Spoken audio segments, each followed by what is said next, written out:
ये जो मसला इन्होंने अभी क्रिएट करके रखा है डिवाइड एंड रूल का, 24 घंटे हिंदू मुसलमान करते रहते हैं, सीधे का सीधा हमारे पेट पे लात मारने वाली बात है। और डॉक्टर जितेंद्र सिंह जी ने भी क्या किया, इन्होंने गलत तरीके से आरक्षण जो है, गलत तरीके से आरक्षण की इन्होंने डेफिनेशन ही चेंज कर दी सर। आप ये देखिए, एएलसी में जो कहीं पे रहता है उसको उठा के इन्होंने आरक्षण दे दिया है। सारी चीजें कोर्ट में है, कब फैसले होंगे पता नहीं है, पर आशा यही है कि हम आप जैसे लोग जुड़ते रहेंगे तो हम लोग कहीं ना कहीं इन सारी चीजों पे काम भी करते रहेंगे। आप सबका धन्यवाद, आपने सुना, और थैंक यू वेरी मच। जी बहुत बहुत शुक्रिया। यहाँ पे मोहम्मद लतीफ साहब हमारे साथ जुड़ चुके हैं। हम इनका जो है खैर मकदम करते हैं पीआर न्यूज इंडिया के लाइव डिबेट में। जी सर, आपका बहुत बहुत शुक्रिया इस लाइव डिबेट में आने के लिए। सर आपकी माइक म्यूट है सर, आप अनम्यूट कीजिए सर अपनी mic. Thank you very much sir, thank you. जी सर, इस प्रोग्राम को हम जो है आगे बढ़ाना चाहेंगे कि हमारा ये सवाल रहेगा आपसे कि ओबीसी समाज क्या चाहती है, इस हवाले से आपका क्या नजरिया है? सर ऐसा है कि ओबीसी समाज कुछ नहीं चाहती, सिर्फ अपना हक चाहती है। वो हक जो मुल्क भर में बाकी हर एक ओबीसी को बाकी यूटीज में, बाकी स्टेट्स में जो दिया जा रहा है, और जम्मू कश्मीर के ओबीसी जिस हक से महरूम है आज तक, ओबीसी की हर बार यही डिमांड है हर एक पॉलिटिकल पार्टी से, गवर्नमेंट से, आईजी साहब से, हमारे गृह मंत्री अमित शाह जी से, हमारे प्रधानमंत्री नरेंद्र मोदी जी से, बस एक ही अपील है कि ओबीसी जम्मू कश्मीर का जो आज तक अपने हर एक हक से महरूम है, उनको उनका हक दिलाया जाए और उनके साथ इंसाफ किया जाए। जैसा कि आपको पता है कि 1992 की जज कोर्ट की आई, उसके बाद जो है कि मुल्क भर में 27% रिजर्वेशन जो थी वो मंडल कमीशन के रिकमेंडेशन के बेसिस पर बीपी सिंह लेड गवर्नमेंट ने उस वक्त इम्प्लीमेंट की, और मामला जो था वो सुप्रीम कोर्ट में पहुंच गया। और सुप्रीम कोर्ट के 9 जजेस की जब जजमेंट आई 1992 में, एक साल बाद, तो वो मुल्क भर में लागू हो गया। पर रियासत जम्मू कश्मीर उस वक्त के जो भी हुक्मरान थे, उन्होंने सही ओबीसी को दरकिनार करके उस ओबीसी का नॉमिनक्लेचर ही जम्मू कश्मीर में चेंज कर दिया, और अदर सोशल कास्ट में लाके उसमें उस वक्त 23 कम्युनिटीज को नोटिफाई किया और 2% रिजर्वेशन रखी, इंस्टेड ऑफ के फैक्ट के 27% रिजर्वेशन जो थी वो ओबीसी को देनी थी, और बाकी वाला शेयर जो था उन्होंने एएलसी को और आरबीए को दे दिया। और 1992 से लेकर आज 2022 की आज 31 दिसंबर है, तकरीबन 30 साल से भी ज्यादा हो गया, 31वां साल लग गया है। जम्मू कश्मीर में आज भी ओबीसी को उनका बेसिक राइट जो रिजर्वेशन था वो इम्प्लीमेंट नहीं किया गया। और हर एक गवर्नमेंट जो भी आई उसके बाद 1992 के बाद at the time of election हर बार यही वादे करती रही कि जब हम पावर में आएंगे ओबीसी को ओबीसी का हक देंगे। गवर्नमेंट आती गई, इलेक्शन होती गई, ओबीसी के वोट बैंक को हर एक पॉलिटिकल पार्टी ने यूज किया, पर आज तक उनको हर एक हक से महरूम रखा। उसके बाद जब एक हिस्टोरिकल डिसीजन लिया 5 अगस्त 2019 को गवर्नमेंट ऑफ इंडिया ने, और 370 में जो थी आर्टिकल 370 में जब उन्होंने तरमीम लाई, उसमें अमेंडमेंट्स लाई और ये कहा था डायरेक्ट सेंट्रल लॉ स्टेट में इंप्लीमेंट हो जाएंगे, और इंप्लीमेंट हुए भी। उस वक्त भी जम्मू कश्मीर के ओबीसी को एक बड़ी उम्मीद जागी थी कि आप हमारे साथ जो एक स्टेप मदरली ट्रीटमेंट है वो खत्म हो जाएगा, जो हमारे हक हैं वो ऑटोमेटिकली दिल्ली से जैसे बाकी रियासतों में, जब हिंदुस्तान की रियासतों में मिल रहे हैं, इनको भी मिल जाए, हमें भी मिल जाएगा। पर उस वक्त जब सेंट्रल लॉ इंप्लीमेंट हुए तो रिजर्वेशन एक्ट हमारी स्टेट का ही लागू रखा। उसके बाद 2020 में एक गवर्नमेंट ने जहां पे एक मॉडिफिकेशन करके अमेंडमेंट करके 2% रिजर्वेशन से 4% रिजर्वेशन की, बल्कि इनको 4 नहीं करनी चाहिए थी, उस वक्त 27% रिजर्वेशन करनी चाहिए थी। तो उस 4% रिजर्वेशन के बाद जो है हमारी सिर्फ एक ही डिमांड है हमारे एलजी साहब की एडमिनिस्ट्रेशन गवर्नमेंट से और सेंट्रल गवर्नमेंट से, और हमें उम्मीद भी है, और जैसा कि आप जानते हैं कि हमारे गृह मंत्री साहब जी ने भी और प्रधानमंत्री जी ने भी और हमारी बीजेपी के जो यूटी के प्रेसिडेंट हैं रविंद्र रैना जी भी, इन्होंने भी पब्लिकली स्टेटमेंट दिए हैं कि ओबीसी का मुद्दा जो है हम हल करेंगे और ओबीसी को उनका हक दिलाएंगे। तो मैं आपके चैनल के माध्यम के जरिए भी जो रूलिंग अलाइड क्लास है, इस वक्त रूलिंग पार्टीज है सेंट्रल गवर्नमेंट में, और हमारे आईजी एडमिनिस्ट्रेशन जो है, इनसे भी मैं अपील करूंगा, और अमित शाह जी गृह मंत्री से भी अपील करूंगा कि उन्होंने भी कई प्लेटफार्मों पे ओबीसी आप जम्मू कश्मीर वालों से वादे किए हैं, प्रॉमिस किया है 27% रिजर्वेशन का, और उसके बाद अपने प्रधानमंत्री से भी अपील करूंगा कि जम्मू कश्मीर के ओबीसी का जो है सबसे पहले प्रायोरिटी पे मुद्दा हल किया जाए। और क्योंकि अभी 31वां साल लगने को है, 31वां साल लगने को है कि मुल्क भर में जो है ओबीसी को उनका ड्यू शेयर 27% रिजर्वेशन मिल रहा है, और सिर्फ जम्मू कश्मीर के ओबीसी बेचारे एक ऐसे हैं जो आज भी अपने हक से महरूम हैं। तो मैं आपके चैनल के माध्यम से administration of Jammu and Kashmir IG साहब को खास तौर पर, और बीजेपी के जो हमारे जहाँ पे प्रेसिडेंट हैं यूटी के, क्योंकि उन्होंने पब्लिकली प्रॉमिस किया है, और UT of Jammu and Kashmir इस वक्त डायरेक्ट जो है गृह मंत्री जी के कंट्रोल में है, तो इसलिए हम उनसे भी अपील करते हैं कि ओबीसी को और मुद्दे को डिले ना किया जाए और फौरी तौर पर उसको इम्प्लीमेंट किया जाए, क्योंकि OBC of Jammu and Kashmir की पॉपुलेशन इतनी है कि अगर वो अपने उनका जो मुद्दा हल नहीं हुआ तो बीजेपी को पॉलिटिकली भी इसका नुकसान हो सकता है। बाकी रूलिंग पार्टीज ने तो सारा नुकसान दिया ही दिया है ओबीसी को के साथ। 30 साल उन्होंने ओबीसी के हकूक के साथ खेला और इलेक्शनों के साथ वादा किया।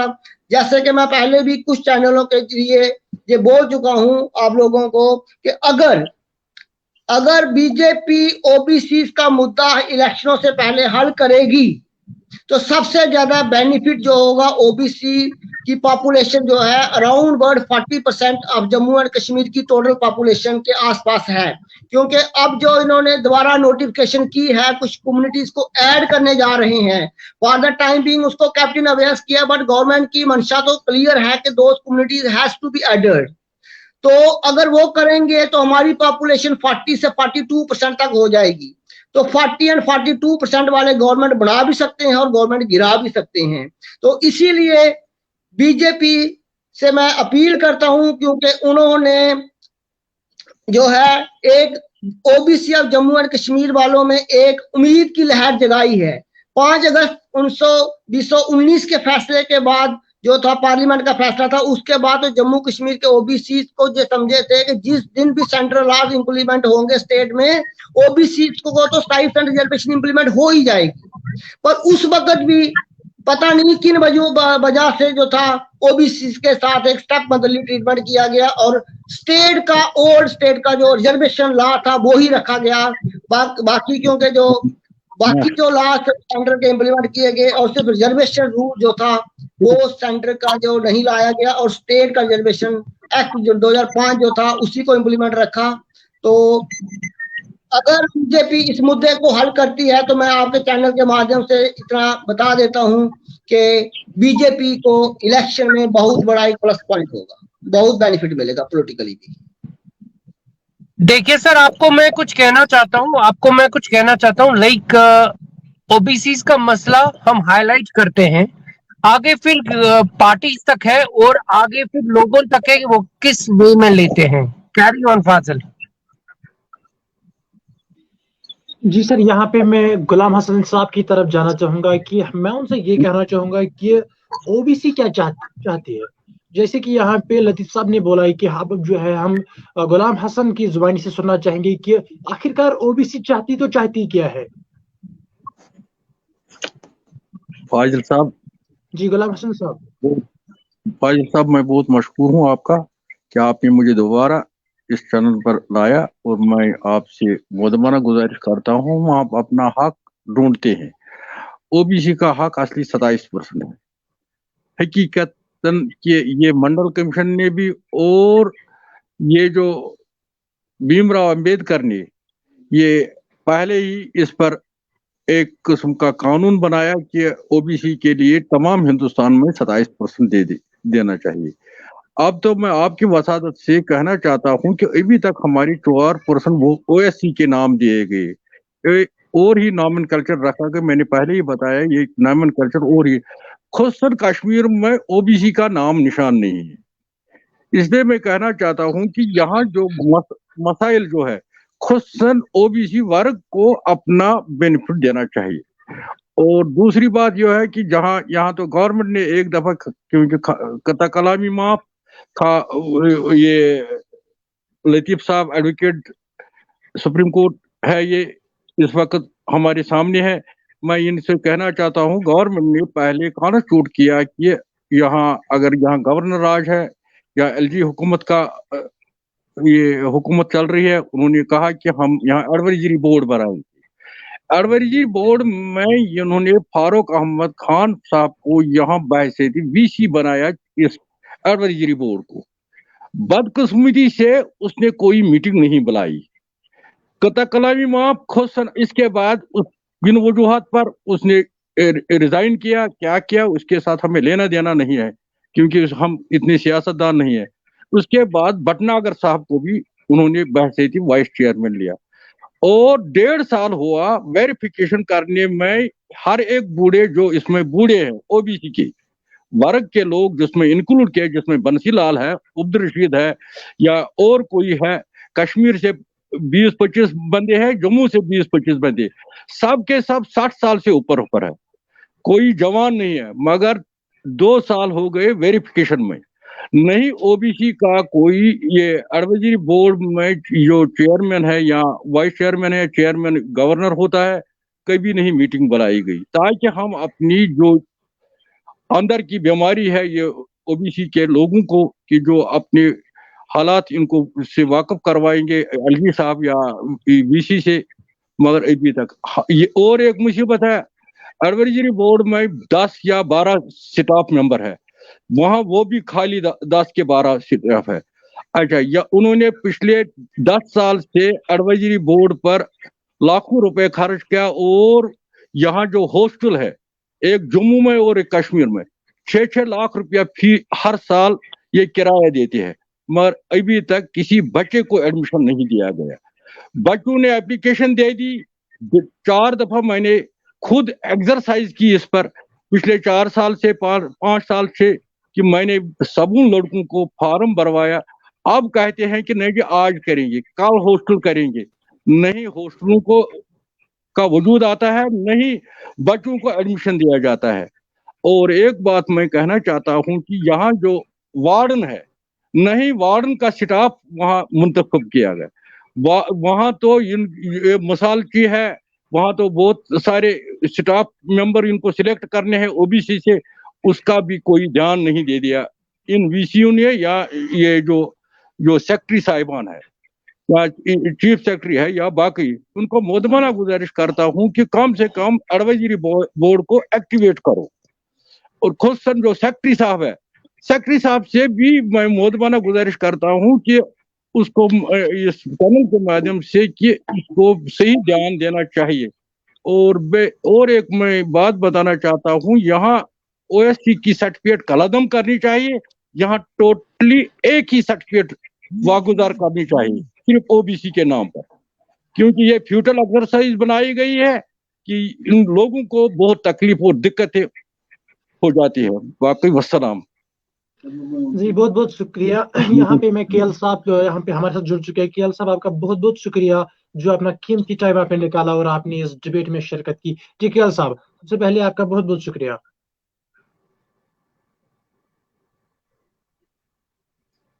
केएल साहब, आपकी जो माइक है वो इस वक्त म्यूट है। मैं आपसे ये निवेदन करता हूँ कि आप अपनी माइक जो है वो अनम्यूट कीजिएगा।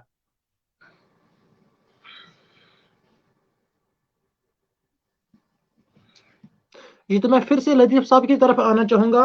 लतीफ साहब, आप अभी बताइए कि उनका बच्चा नहीं होगा कोई साथ में। हाँ, लतीफ साहब आप हमें बताइए कि जैसे कि ओबीसी हॉस्टल्स का क्या हाल है पिछले 15 सालों से।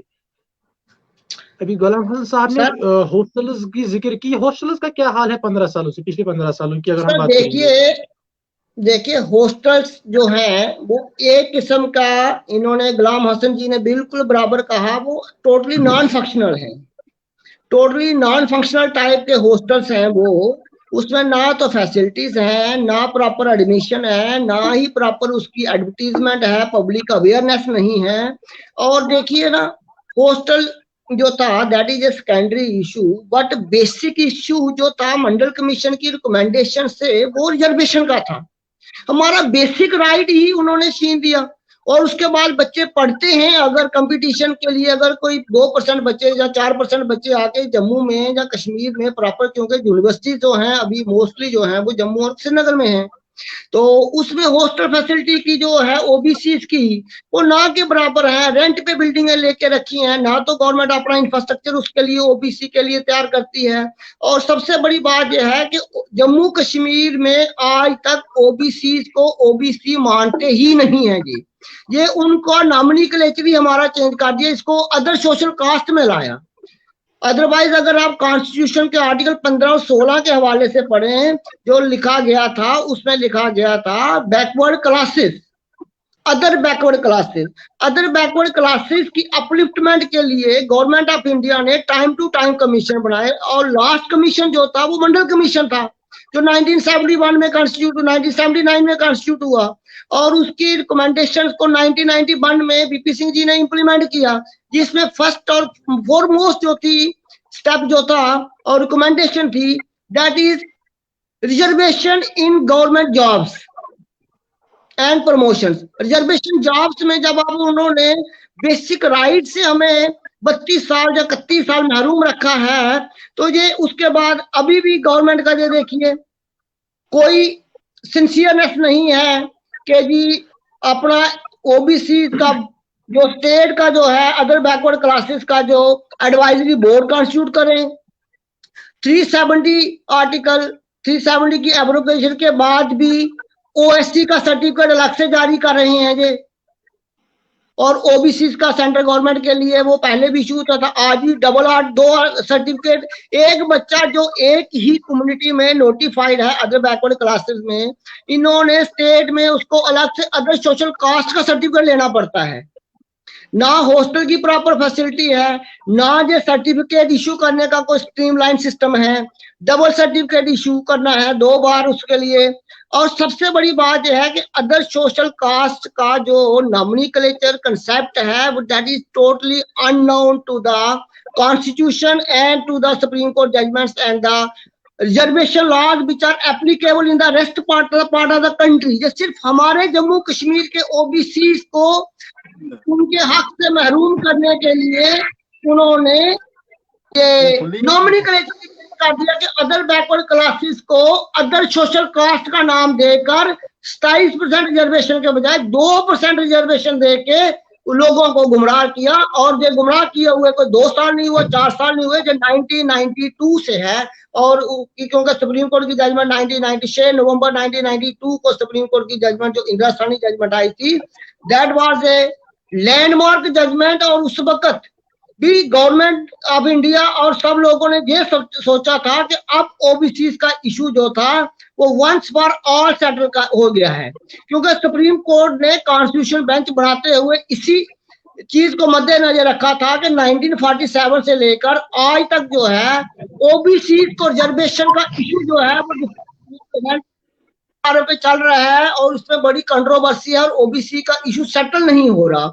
उस इशू को वंस फॉर ऑल सेटल करने के लिए कॉन्स्टिट्यूशन बेंच कंप्राइज ऑफ 9 जजेस वाज कॉन्स्टिट्यूटेड और सुप्रीम कोर्ट का 9 जजेस का फैसला आया कि जस मंडल कमीशन की रिकमेंडेशन और union of government of India का जो ऑर्डर है thereby granting 27% reservation is legally and factually correct and it should be implemented। और वो इम्प्लीमेंट हो भी गया। बट जब रियासत जम्मू कश्मीर में इम्प्लीमेंट करने के लिए जो बैठे थे, हुकूमतें बैठी थी, उन्होंने ओबीसी को राइट छीनने के लिए उन्होंने ओबीसी को नॉमिनेटरी चेंज कर दिया और ओबीसी की रिजर्वेशन को बाइफुर्केट किया और 2% रिजर्वेशन जो थी उन कम्युनिटीज को दी जो उस वक्त नोटिफाइड थी बैकवर्ड क्लासेस की, और उन कम्युनिटीज को नाम दिया गया अदर सोशल कास्ट। और वो 2% जो थी 1992 से लेकर 2020 तक रही, और 2020 में जो थी वो 4% की है इन्होंने। और आज की डेट में जो है नोटिफाइड कम्युनिटीज 27 हो गई हैं। और लास्ट मंथ जैसे आपको पता है कि सोशल वेलफेयर डिपार्टमेंट का एक नोटिफिकेशन आया था कि जिसमें 15 मोर कम्युनिटीज जो थी उसमें नोटिफाई की गई थी। फिर जो है कि उस ऑर्डर को for the time being kept in अवेयर्स किया गया है, पर एज एंड व्हेन वो कम्युनिटीज ऐड हो जाएंगी देयर विल बी 42 कम्युनिटीज जो अदर बैकवर्ड या अदर सोशल कास्ट में आएंगी। और रिजर्वेशन कितनी है, पहले 2% थी, अब 4% हो जाएगी। और पॉपुलेशन कितनी है, मोर देन 40%।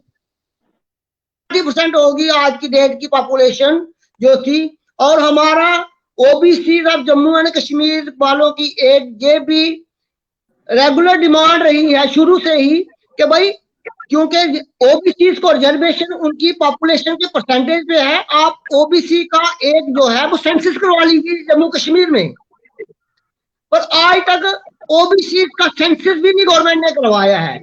ये जितनी भी मौजूदा जो सरकारें रही हैं जम्मू कश्मीर में 1992 से लेकर ऑनवर्ड, उनकी दिली तमन्ना एक ही थी कि ओबीसी को उनके हक से महरूम रखना है, और आज तक ओबीसी वाले बेचारे अपने हक से महरूम हैं।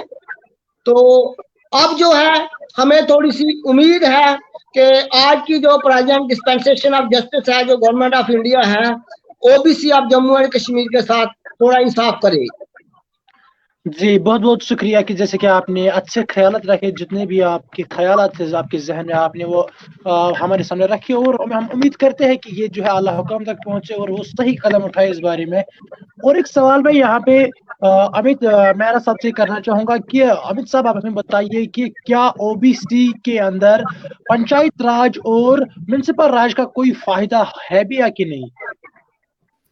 नहीं है फाजिल साहब, उसमें लतीफ साहब जानकार हैं इन सारी चीजों के। 243 T6 और D6 में वो अभी तक यहाँ पे लागू नहीं हुआ है। हम लोग काफी देर से फाइट भी कर रहे हैं इन सारी चीजों के लिए। और लतीफ साहब मैं आपकी जानकारी के लिए बता दूं, मैं बंसीलाल जी और KL बसोत्रा जी जो अभी इस समय पोर्टल पे मौजूद हैं, हम लोग 4 लोग थे। हम लोग 4 लोग LG साहब के पास गए थे। मैंने अपॉइंटमेंट फिक्स किया था वहां पे। हम लोग LG साहब के पास गए थे, लास्ट दिसंबर की बात है। उन्होंने कहा था कि हम लोग JKSSB की कोई भी नई नोटिफिकेशन बिना ओबीसी के 27% लागू किए नहीं करेंगे, बशर्ते GD शर्मा की रिपोर्ट आ जाए। उन्होंने एक सब्जेक्ट 2 करके दिया था, बट यस उन्होंने इतना जरूर कहा था कि तब तक हम लोग कोई भी नई अपॉइंटमेंट जो है इसमें नहीं रखेंगे। अब उसमें हुआ क्या है, उसमें हुआ ये है कि जैसे जैसे हम लोग इनको कांटेक्ट कर रहे हैं, चाहे वो ब्रह्मजोत सत्ती हो जो कि बीजेपी में बैठे हैं, मोहम्मद राशिद साहब से मेरी बात नहीं हुई, वो आज ही उनसे मेरा मिलना हुआ। हम लोगों ने हर एक जगह, हर एक पॉलिटिकल पोर्टल पे जिधर भी जरूरत है, क्या वो NCVC है, क्या वो चीफ सेक्रेटरी साहब हैं, या कोई भी है, जिधर भी जरूरत समझे। इवन हमारे गांव में जब डॉक्टर जितेंद्र जी आए थे, हम लोग उनसे भी मिले थे। अभी जो लास्ट हमारे पास यहाँ कांग्रेस के लोग आए थे, तो हम लोगों ने उनको तब भी, ये रमन भल्ला साहब थे यहाँ पे, हमने उनको मेमोरेंडम जो दिया उसमें साफ साफ लिख के दिया है। मेमोरेंडम में ये लिख के दिया है कि अगर पॉलिटिकल पार्टीज अपने मैनिफेस्टो में ये चीज नहीं लिखते हैं कि ओबीसी को इतने % आरक्षण चाहिए है, तो वो हमारे पॉलिटिकल एजेंडे से बाहर हैं। इतना बहुत समझ के चले। अभी हम लोग किसी भी चीज में आगे नहीं आ रहे हैं, और ना ही इनको मैं फाजिल साहब आपका क्वेश्चन लेट कर गया, एक बार दोबारा रिपीट करेंगे क्वेश्चन आप? ओबीसी के अंदर जैसे कि हम बात करेंगे, सुन पा रहे हैं आप? फाजिल साहब बसोत्रा साहब को टाइम दे दीजिए ना। कोई फाजिल साहब एक क्वेश्चन है मेरी तरफ से मिस्टर मेहरा के लिए। जी सर। मिस्टर मेहरा, मेरे को बताया, आप परसों दिल्ली गए थे रिप्रेजेंटेशन लेके, कुछ ये मेरे को गुलाम हसन शेरगरी साहब ने बोला। What was that and what was that for? नहीं, मैं नहीं गया था दिल्ली, शायद उनको गलत इन्फॉर्मेशन है। मैं कुछ भी ऐसा वक्तव्य नहीं दूंगा जो कि ठीक ना हो। मैं नहीं गया था, आई एम सॉरी, मैं नहीं था, वो कोई नो, और होगा ओबीसी गया। गए थे, ओबीसी गए थे कि नहीं? हाँ, हम लास्ट दिसंबर को जरूर गए थे। मैं बताता हूँ आपको, पिछले दिसंबर 20 दिसंबर को हम लोग चेयरमैन एनसीबीसी के ऑफिस में गए थे। वहां पे हम लोगों ने चीफ सेक्रेटरी साहब को सम्मन करवाया था ताकि हमें एक नई डेट मिल सके और हम लोग उनसे जिरह कर सके 27% आरक्षण के लिए। वो डेट हमें वहां पे एडवाइजर थे मिस्टर राकेश, उन्होंने अरेंज करवा के दी। सानी साहब उस दिन थे नहीं। अगले दिन उन्होंने मिलने को कहा, हम लोग एक दिन और रुके। अगले दिन सानी साहब से भी मिले हम लोग, और उन्होंने बोला कि हम लोग आपका जो ये इशू है इसको इमीडिएटली हम लोग रिजॉल्व करेंगे, क्योंकि जितनी देर मैं चेयर पे हूँ मैं इसको करवा के जाऊंगा। ये दिसंबर की बात है। और उनके जो चेयर थी वो उनका जो टेन्योर था वो खत्म हो रहा था मार्च को। 28 दिसंबर का जनाब डेट निकला वहां पे। 28 दिसंबर को हमारे बंसीलाल जी वहां पे थे और लोग भी वहां पे थे, जो लोग वहां पे जिरह करने पहुंचे थे। सारी जिरह सुनने के बाद भगवान लाल साहनी जी ने बोला कि हम लोग आपको, जो आपको 27% है, वहां पे प्रिंसिपल सेक्रेटरी आए थे सरदार जी, उन्होंने बोला कि आपको 27% जो आरक्षण है आपका हक है और ये आपको मिलके रहेगा। आप हमें कम से कम 10 से 15 दिन का टाइम दो।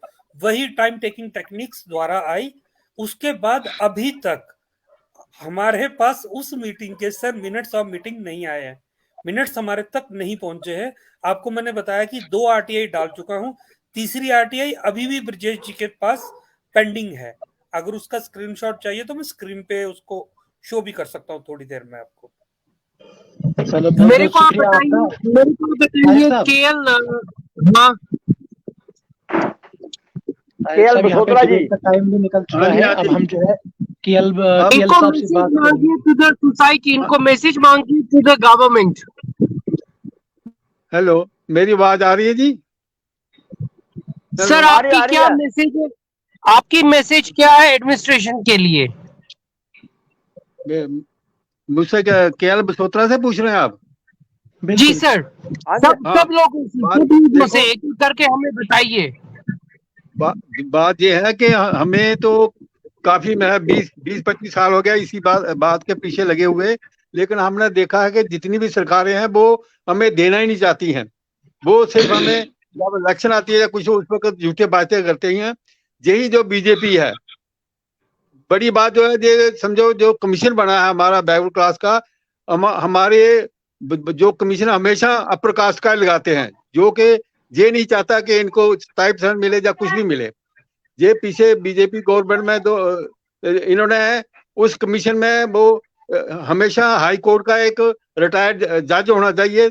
इन्होंने एक जीतलाल जी को, जो एग्जीक्यूटिव के वो रिटायर थे, उनको लगाया और उसमें 2 मेंबर ओबीसी के होने चाहिए, लेकिन इन्होंने एक उसमें ब्राह्मण लगा दिया, एक गुप्ता लगा दिया।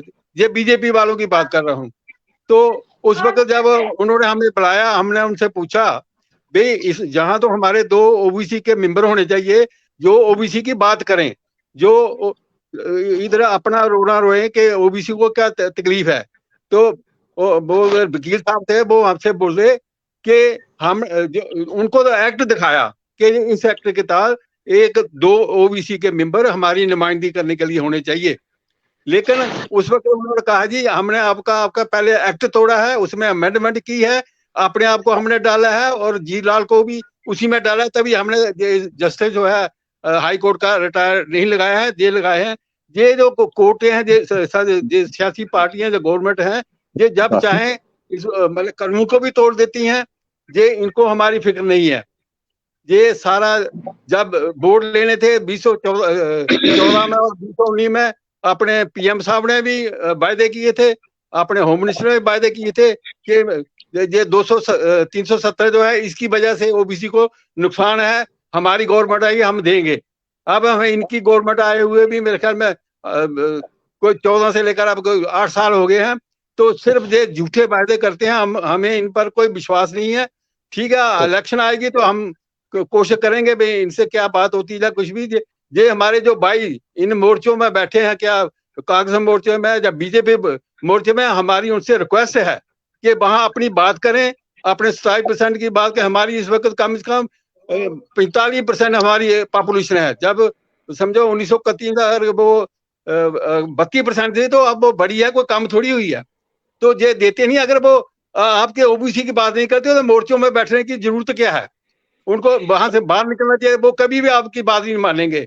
ये हमारे कई भाई तो सिर्फ गलियों को ठेका लेने के लिए बैठे हैं उधर, कोई कुछ करने के लिए। हमारी उनसे गुजारिश है कि अपने समाज का सोचें, कुछ समाज करें, तभी कुछ बनेगा। ये उधर बैठने का कोई फायदा नहीं। वो सिर्फ झूठे वायदे करते हैं। ये बड़े बड़े समझो जिम्मेवार, समझो प्राइम मिनिस्टर भी जिम्मेवार हैं, होम मिनिस्टर भी जिम्मेवार हैं। ये अच्छा, हम इधर पहले मुर्मू साहब थे, वो गवर्नर साहब, उनको मिले कर सकते हैं। सॉरी सर, हम किसी को अब्यूज नहीं कर सकते हैं प्लीज। मेरा जो क्वेश्चन था वो था आपका क्या मैसेज है to the administration and the lieutenant governor साहब। फाजिल साहब मुझे टाइम दीजिए एक मिनट। फाजिल साहब, ठीक है फाजिल साहब, डिबेट का टाइम निकलता जा रहा है। जाते जाते आप जिसको भी कोई क्वेश्चन, एक मिनट, डिबेट का टाइम जा रहा है। खाली आपका 2 मिनट है आपके पास, 2 मिनट।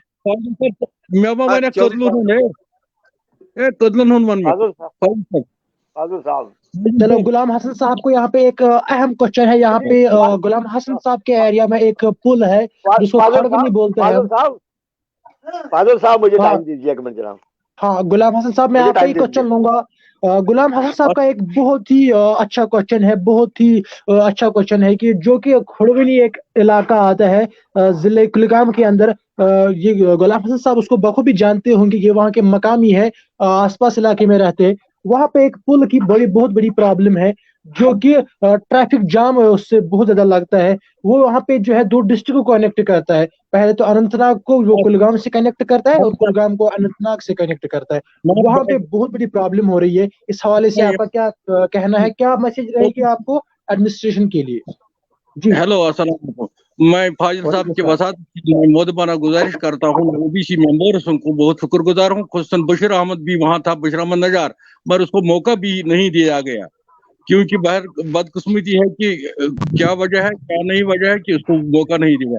मैं अपनी गुलाम हसन साहब, इसमें खाली 6 पार्टिसिपेंट्स आ सकते हैं, मैं छठा, तो हम रोटेशन में हर एक टाइम दे रहे थे। चलो सर, एक मिनट दीजिए मुझे। यहाँ एक पुल है जिसमें आप भी वाकिफ है। हमारा पुल है जो खड़बुनी में वाक़ा है। खुसन 2 पुल है और एक हावड़ा में है।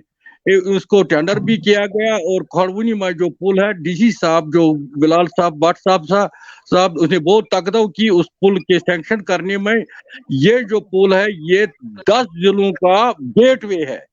इसलिए मैं मोदबाना गुजारिश करता हूँ गवर्नर और एलजी गवर्नमेंट के वसादत से और खुसन डीसी साहब को और बाकी एडमिनिस्ट्रेशन को, चीफ इंजीनियर श्रीनगर, इसको भी मोदबाना गुजारिश करता हूँ कि खुसन जो गेटवे है, ये खड़बुनी ये पुल है, इसको फौरन से फौरन इस पर काम लगाना चाहिए। क्योंकि उन्होंने वादा दिया कि हमने 1 करोड़ 25 लाख या 1 करोड़ 10 लाख रुपया इस पर सेक्शन किए गए हैं, मगर अभी तक इस पर काम शुरू नहीं हुआ। ये गेटवे है पुलवामा, बड़गाम, ये मुगल रोड, कुलगाम, अनंतनाग और शुपियन और श्रीनगर, ये 10 जिलों का गेटवे है। इसलिए इसमें जाम होता है 1.5 घंटे, 2 घंटे, और बीमार बच्चे होते हैं यहाँ, कोई प्रेग्नेंट फैमिली का